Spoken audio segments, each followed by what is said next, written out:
JDU MLC Neeraj Kumar ने बिहार विधानसभा के नेता प्रतिपक्ष तेजस्वी यादव पर पटना में 396 करोड़ रुपए की अवैध संपत्ति अर्जित करने का आरोप लगाया है। साथ ही उन्होंने तेजस्वी यादव से इन संपत्ति के बारे में सवाल करते हुए पूछा कि वो ये 396 करोड़ की संपत्ति कहां से लाए हैं, इसका जवाब दें। विभाग के बहस के दौरान मैंने सदन में प्रतिवेदित किया कि नाम नहीं लिया, लेकिन एक परिवार जो विपक्ष के नेता माननीय तेजस्वी यादव जी, एक लालू जी के परिवार का गोपालगंज, औरंगाबाद छोड़ दीजिए, बेतिया छोड़ दीजिए, केवल पटना, फुलवारी और दानापुर और विक्रम में अंचल में सीलिंग एक्ट के जो प्रावधान है उसके तहत नहीं, बल्कि पूरे इस 43 बीघा 12 कट्ठा 14 धूर 16 धुर की जमीन एक परिवार के पास है और वर्तमान उसका मूल्य है 396 करोड़। तेजस्वी यादव जी जुबान खोलिए कि 396 करोड़ की संपत्ति ये कहां से आपको आया? लैंड सीलिंग एक्ट के तहत जो प्रावधान है, और माननीय मंत्री जी से मैंने निवेदन किया कि इस लैंड सीलिंग एक्ट पर भी विचार करना चाहिए। एक परिवार के पास इतनी संपत्ति 43 बीघा 12 कट्ठा 14 धूर 16 धुर की, हमने ये कहा है केवल पटना जिला में। तो हम तो ये अनुरोध करेंगे कि दलित, शोषित और जो पिछड़े लोग हैं, जो अति पिछड़ा है, अल्पसंख्यक हैं, सामान्य समुदाय के लोग हैं, वो भूमिहीन हैं और उनका नेतागिरी करने का दावा करने वाला व्यक्ति 396 करोड़ का पटना जिले में संपत्ति का मालिक बनकर के बैठा हुआ है। इसलिए सरकार ने यह आश्वस्त मुझे किया है कि आप इसका पूरा डिटेल हमको उपलब्ध कराइए, सरकार तमाम बिंदुओं पर को संज्ञान मिलेगी।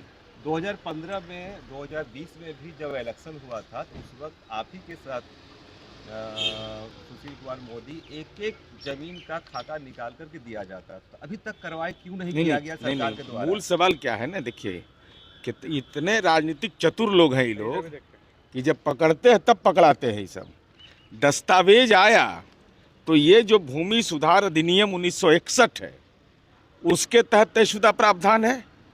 तो आप अलग अलग खंड में अलग अलग नाम से जमीन ले लेते हैं, कहीं आप तेजस्वी के नाम से ले लेते हैं, कहीं तरुण के नाम से ले लेते हैं, नाबालिग के नाम से भी लेते हैं और परिवार को यूनिट माना गया। तो मैं कह रहा हूँ कि केवल पटना जिला की मैं बात कर रहा हूँ, छोड़िए गोपालगंज, छोड़िए चंपारण, छोड़िए औरंगाबाद, सब दिल्ली उल्ली तो खैर बात का चीज़ है। तो महत्वपूर्ण विषय है कि आप दलित, शोषित, अति पिछड़ा के नुमाइंदगी की बात कैसे करते हैं भाई? जब आपने इतना संपत्ति सृजन कर लिया, 396 करोड़ की संपत्ति आज के डेट में है केवल पटना जिला में। अगर एक आम आदमी के पास इतना जमीन रहता तो कहीं ना कहीं सरकार कार्रवाई करती, तो सरकार क्यों नहीं कार्रवाई की अभी तक? नहीं, कार्रवाई तो नहीं हुई तो जेल कैसे पहुंचल है? कार्रवाई हुई ना? नहीं, सब परिवार हैं, सभी मिलके लूट ही गोसाई। अब बिहार का परिवहन विभाग का बजट है 394 करोड़, गन्ना उद्योग का 120 करोड़, इनका संपत्ति उद्योग एक पटना में जिला में चला 396 करोड़।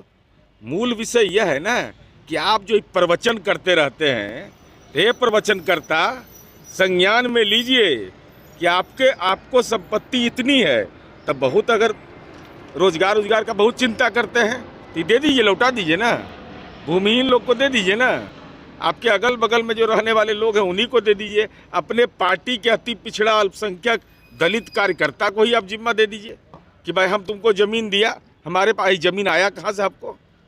मैंने बिजनेस किए हैं क्या? कोई बिजनेस है? तो हम तो अनुरोध किया है मैंने माननीय मंत्री जी से कि पूरे मामले की जांच करिए और ऐसे संपत्ति पर बुलडोजर चलना चाहिए कि राजनीति में जो धन सृजन करते हैं लोग अवैध तरीके से, उनका जरा कारगर कानूनी इलाज तब होगा जब बुलडोजर चलेगा और एहसास होगा लोगों को। नीरज जी, विधानसभा में मुख्यमंत्री नीरज कुमार ने लालू यादव और तेजस्वी पर हमला बोलते हुए कहा कि गोपालगंज, औरंगाबाद, बेतिया, दिल्ली और अन्य जगहों को छोड़िए, सिर्फ पटना में ही 43 बीघा से ज्यादा जमीन अर्जित है। उन्होंने कहा कि इन लोगों के पास कोई बिजनेस नहीं है तो इतनी जमीन कैसे अर्जित की गई है, इसकी जांच होनी चाहिए। पंजाब केसरी टीवी के लिए पटना से अभिषेक की रिपोर्ट। हमसे जुड़े रहने के लिए हमारे YouTube चैनल को सब्सक्राइब करें और नई वीडियो की नोटिफिकेशन के लिए बेल आइकॉन को दबाएं। अगर आप ये वीडियो Facebook पर देख रहे हैं तो लाइक जरूर करें और ज्यादा से ज्यादा शेयर करें। धन्यवाद।